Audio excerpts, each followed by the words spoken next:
Everybody, my name is Tarun Rishi and I'm back again with you guys.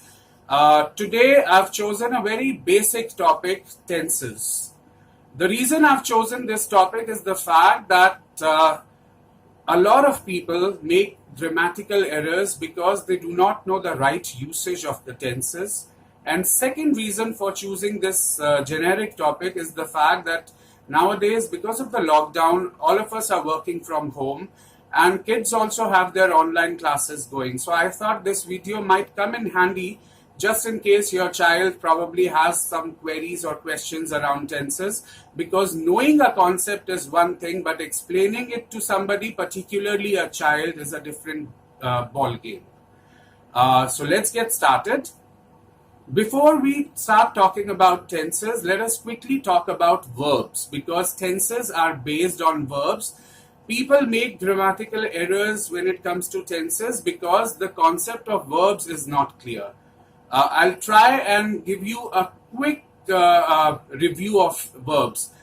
Verbs are of different types. They are classified into various categories, but broadly we divide them into two, the regular verbs and the irregular verbs.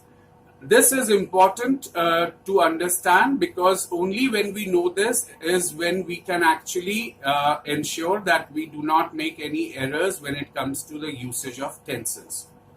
What is the difference between regular and irregular verbs? The answer is extremely simple. All verbs have three forms: the first form, second form, and the third form. So if you add a D or an ED to the first form to convert it to the second form, it's a regular verb. Otherwise, it is an irregular verb. For example, present. The second form is presented. You've added an ed. And the third form is also presented. So in case of regular verbs, the good thing is that you only add a d or an ed to the first form to change it to the second form, and the second and the third form remain the same. Like demand, demanded, demanded. If you're not adding a D or an ED to the first form to convert it to the second form, it has to be an irregular verb.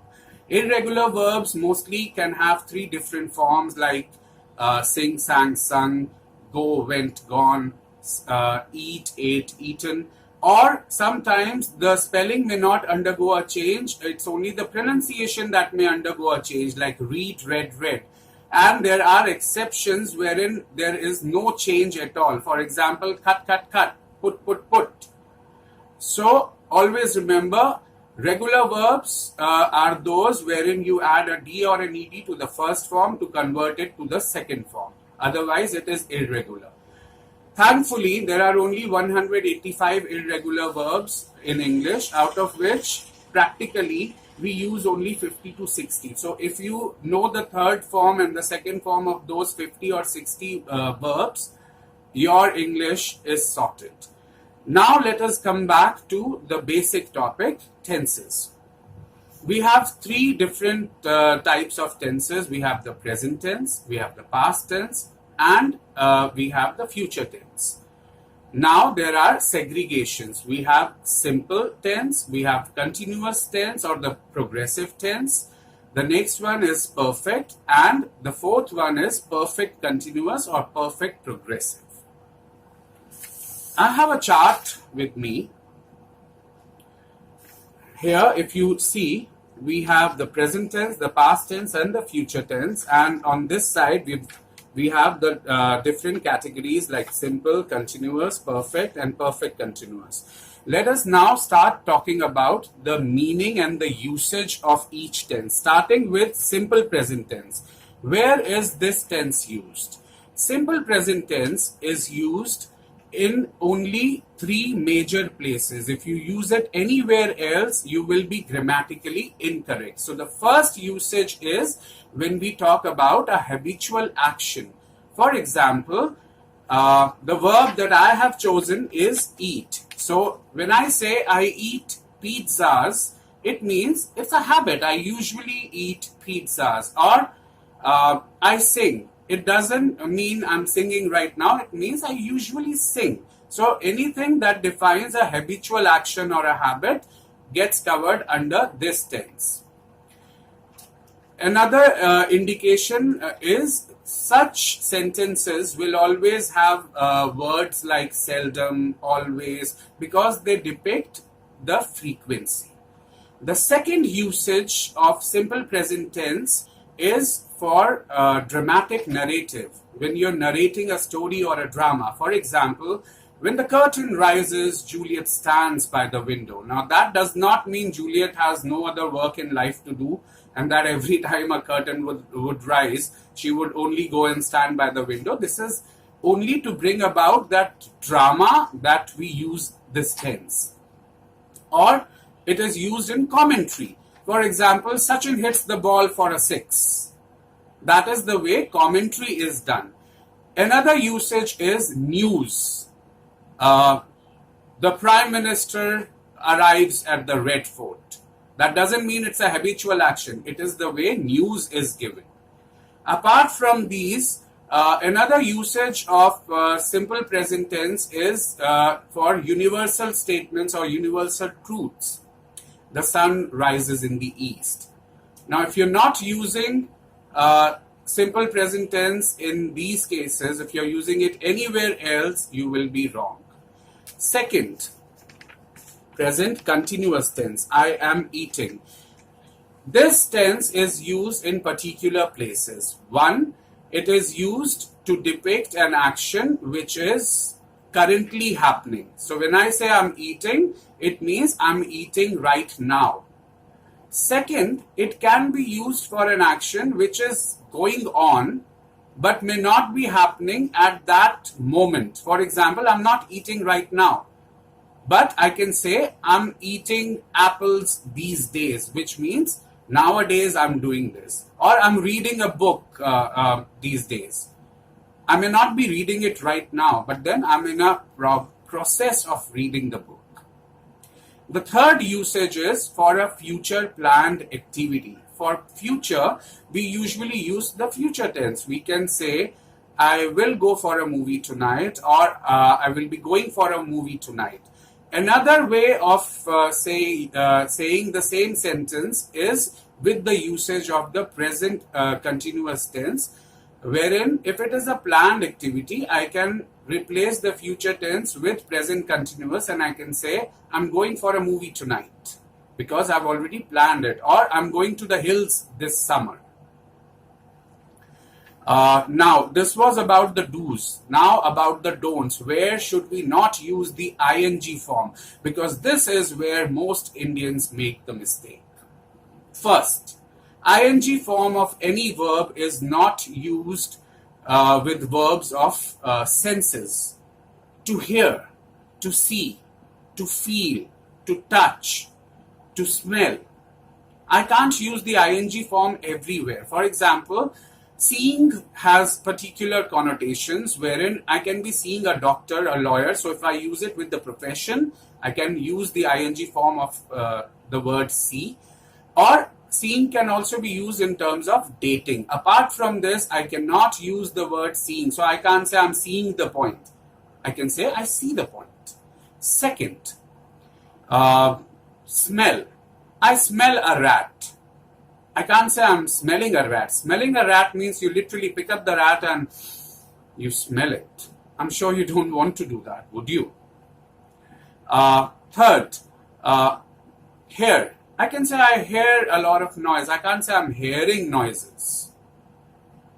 Think is an exception to this. Touch. Touch can also be an exception. Okay, now this was about senses, verbs of mental activity. Like I mentioned, think.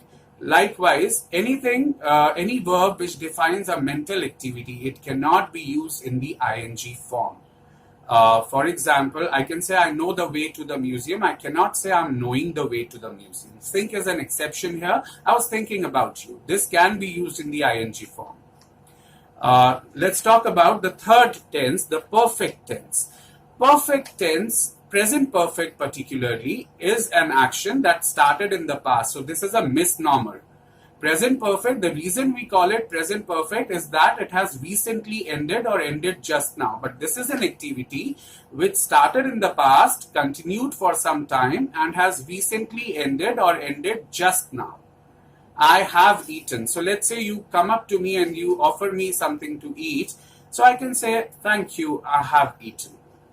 Present perfect continuous is an action which started in the past, continued for some time, and is still going on. I have been eating pizza since childhood. It has been raining since morning. Talking about the past tense. The simple past, wherein we use the second form of the verb. So I'd say, I ate. This is an action, simple past. It is an action which started and ended in the past. I ate. I ate chapati last night. It's over. I watched news last night at 8. It's over. It's a complete action. Past continuous tense, we use the ing form with was or were. So I was eating. Now, if I stop there, it gives rise to a lot of questions. Why were you eating? What were you eating? What happened when you were eating? So to avoid that confusion, past continuous is always associated with an event. I was watching news last night when the doorbell rang. I was eating pizza when the earthquake came. So one half will always have the past continuous tense. The second half of the sentence will always have simple past. This is a thumb rule. Next, the past perfect tense. The good thing is past perfect tense is only used in one place. Only when you're talking about past, and then you are referring to a point of time in past wherein a particular thing ended or a particular habit ended. I had eaten pizza last night. So this event anyways is over, and you're talking about a particular point in time in the past wherein you are saying that by that time this event had ended. Nowhere else is this tense used. Talking about the past perfect continuous, I had been eating or I had been watching. This tense, thankfully, is no longer used in practical conversations. So you don't even need to go that way. Just forget about this tense. Future. Future is simple. We use will to show our determination. I will eat. I will sing. Future continuous is I will be singing. I will be eating. And then you mention the time frame. So I will be eating by 7. I will be singing by 7. Future perfect is again used in only one place, wherein you are mentioning a point of time in future and you are saying that by then the activity would be over. I will have eaten by the time you come. I will have sung by the time the program begins. So you're saying that this activity will happen in the future, but it will get over by this particular time. And future perfect continuous is again, it is an obsolete tense. It is no longer used. See guys, tenses are extremely vast. It is not possible for me to cover everything in a short video, but then I thought I should share the basics with you so that at least the information can come in handy just in case you need it. If you have any questions, I request you to get in touch with me directly on my email ID tarunrishi@blueskythinking.in, or you can get in touch with me through my website www.blueskythinking.in. I have my YouTube channel and I keep posting my videos there. In case you like my videos, I request you to please subscribe to my channel and like it. Thank you so much for your time. Keep learning, keep growing, stay blessed, take care, have a lovely day.